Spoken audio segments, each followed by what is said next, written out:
What's going on? It's Matt Sager, and I don't think it's been a big secret. It's not something one talks about a lot or hears about a great deal. Marvel, after all, being the subject, at least on YouTube, of a lot of anti-SJW, forced diversity. Oh, these new warriors are such babies. Everyone's pandering to the left.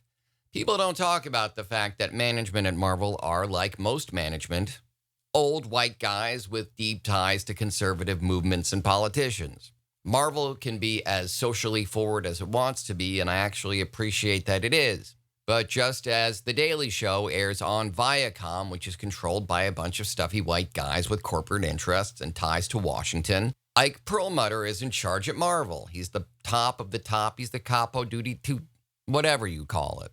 He's the capo di tutti capi. I imagine that's probably something close to what it's called in Italian. He's the big boss, and he's the subject of a story today involving the big man himself, the guy watching and fiddling and hiding in the bunker while America burns, Donald Trump. This from rawstory.com, actually sourced from Pro Publica. The headline, Trump's Mar-a-Lago buddy used his, quote, shadow, end quote, sway over the VA to promote his Marvel comic book empire. This accompanied by a picture from, I actually don't know what book this is, but it's a funny image of Trump as MODOK. So it doesn't actually say that much about Perlmutter doing all that much to promote Marvel. Something that would be, look, the least scandalous thing going on in this country and this administration right now. But yeah, it's scummy company. If you find that to be offensive, I don't know what to tell you. This is a guy who's tear gassing American citizens, who's stoking racial hatred in this country, who is delegitimizing our electoral process, who is, in the words of his own former defense secretary, a direct threat to the U.S. Constitution. The same former administration official also likened him to Hitler. So yeah, not good company. Be as offended as you like. Aggrievement is kind of what the Republican Party is about right now. So the story opens with 2.5 years ago, top officials from the U.S. Department of Veterans Affairs rang the closing bell of the New York Stock Exchange. Standing on the podium with them was a cheering, flexing Captain America. Spider-Man waved from the trading floor below. There's a link to the video as well, and it's silly. And I'm going to be honest. I am deeply not a fan of this president and this administration. I think it's corrupt as hell. When he was a private citizen, Donald Trump cornered me at a party and yelled at me while I was having fun with Willie Nelson and watching David Bowie. I don't like him personally. I despise him politically. Again, be as offended as you wish. That said, I also think Ike Perlmutter, by the way, is a piece of shit. But I don't really think this is a scandal. I think it's goofy.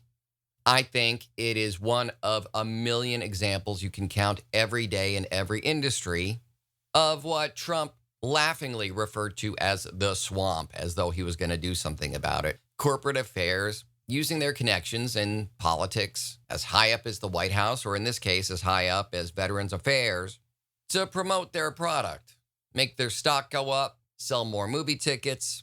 Somewhere in the back of his mind, presumably, he thought about selling more comics. Marvel has been in the toilet, sales-wise, comics-wise, forever.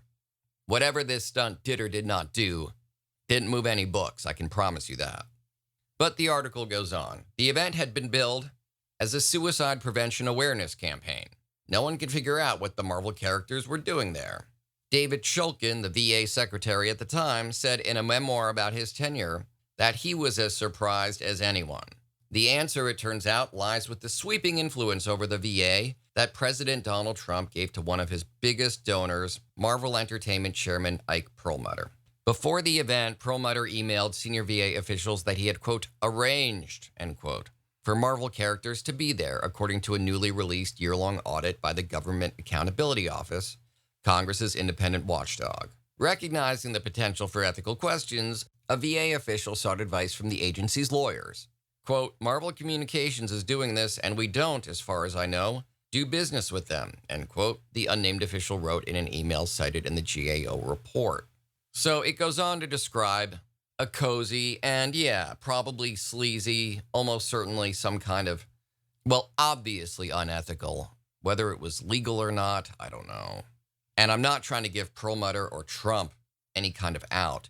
I'm just thinking that in this day and age, an article published today, as coronavirus rages through our country unchecked by the president who still won't put on a mask, as riots are going on, as peaceful protesters are being fired upon, hit with tear gas, hit with guns, hit with moving vehicles so that Trump can get photo ops with the Bible.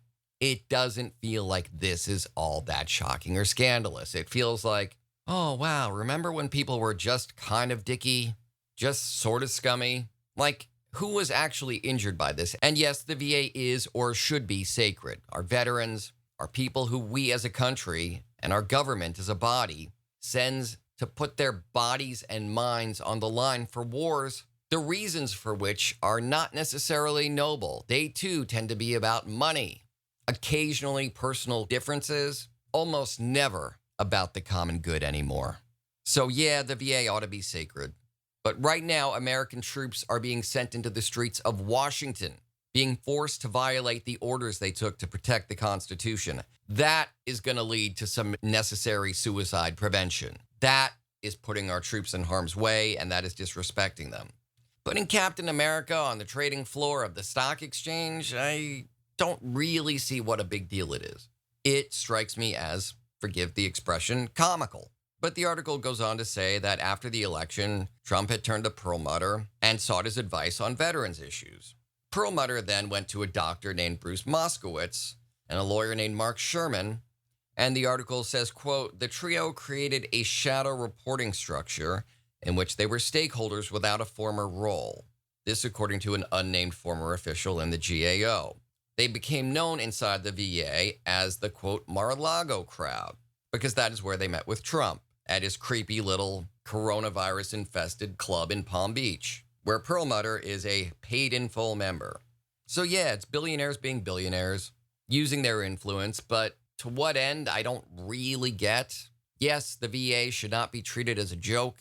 Yes, the New York Stock Exchange should not be more corrupt, but what exactly did Perlmutter do to illegitimately promote Marvel? Yeah, he peddled influence. Everyone is an influence peddler in this story. But Marvel has profited, really, from the ticket sales of the Marvel Cinematic Universe, which has been an unprecedented historical bunch of hits. Perlmutter has done other scummy stuff that has actually hurt Marvel. Perlmutter is one of the big reasons why, because Fox had film rights to the Fantastic Four and the X-Men prior to Disney's acquisition of much of Fox's entertainment properties. Perlmutter and his stubbornness has to do with why the Fantastic Four were left out of a bunch of big Marvel historical books, like the 75th and 80th anniversary omnibuses, why they were completely ignored and shelved until Fox was all but acquired, until the deal was really sealed that Disney would reacquire the FF. It's why, rather than pushing mutants, focusing on X-Men, characters who have been staples at Marvel for 40 years, who prior to the Avengers movies were what Marvel was all about, what Marvel depended on. They were basically Marvel's Superman, if you're looking for a tentpole comparison to, say, rival company DC. And because Perlmutter was butthurt that Fox had the film rights to X-Men, and he couldn't profit more off of them, he canceled like 9 books featuring them, took the books that featured them and put really crap tier talent on them, had them canceled after just a few issues, and instead tried very hard to turn the Inhumans into the X-Men. He did this by making a huge Avengers event all about the Inhumans, making them newly relevant, making them new, young, and hip, creating a ton of new Inhumans, making an Inhuman the centerpiece of the masturbatory event fatigue nonsense that was Civil War II, taking a ton of mutant characters and saying, oh, they were never mutants. It turns out all along they were Inhumans. And then the nadir of all this, the day when it came time to admit that this was a fool's errand, the embarrassingly bad, laughable, silly, ridiculous, insulting Inhumans TV series that is a stain on Jeff Loeb's career as a TV and film producer and a stain on Marvel as content creators. That was truly garbage. That was beyond the level of garbage that one would have expected from a 90s comic TV series. It was below the standards of the absurd Justice League movie from the 90s, and this on an insane budget that included being filmed in IMAX. It was ridiculous. So Perlmutter does like to throw his influence around. He does like to boss people around. He does like to demand things, and he often gets them. Putting characters on the floor of the New York Stock Exchange, again, I feel like he's done worse for Marvel, and I certainly feel like, yeah, it's subverting government resources that should have been used elsewhere. It's giving him influence in this government that he really doesn't deserve. But it's this government. Honestly, it feels almost like a nostalgic throwback to when people could just peddle influence, and that would be that. When that influence peddling didn't result in the deaths of civilians. The tear gassing and chemical attacks on civilians. Pandemics going ignored until 100,000 people died and then going ignored afterwards. The VA ought to be sacred, but nothing is sacred in this administration.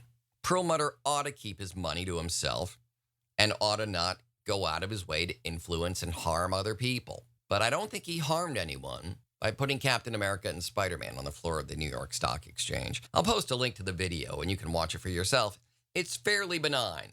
It's certainly a lot less upsetting than any video you'll see right now if you turn on the news and read about chaos in the streets, attacks on civilians, and a global pandemic, which continues to spread and cause many lives to endure enormous suffering and to end. I've lost somebody very close to me to COVID. I'm not inclined to give Perlmutter a pass simply because he's Perlmutter or simply because, hey, I like comics, so I like Marvel, so they should get away with anything. I just think that this is kind of a nothing burger of a story. I would love it if, along with all the other evils of this administration, Perlmutter's influence was removed from the U.S. government. Absolutely. But on my list of priorities, on the list of things that really matter to this country right now, Perlmutter putting a couple of silly costume characters on the New York Stock Exchange floor, nah, I don't see the big deal. Honestly, as I said, it's refreshing. A nice nostalgic nothing burger of remember when sleazy people were just a little bit sleazy? Really not that big a deal. Even if you removed this administration from it and just talked about all the evil that goes on in the New York Stock Exchange, in the world of big business, in the world of people who manipulate markets. Dressing up like a superhero, nowhere near the worst thing that happened that day or any other day. Just a fun little bit of goofiness, admittedly brought on by the sinister machinations of an influence peddler. Not that big a deal to me. If you feel otherwise, please do let me know. Feel free to comment. Also, if you'd like to engage with me on social media, there'll be links on how you can do that in this episode description, as well as how you can support this podcast. I'd love it, by the way, if you're checking this out on YouTube, for you to subscribe, like, hit the bell for notifications, and share. If you're listening on a podcast app or network, please do subscribe there, leave me reviews, and what have you. Thanks as always, and I'll talk with you soon.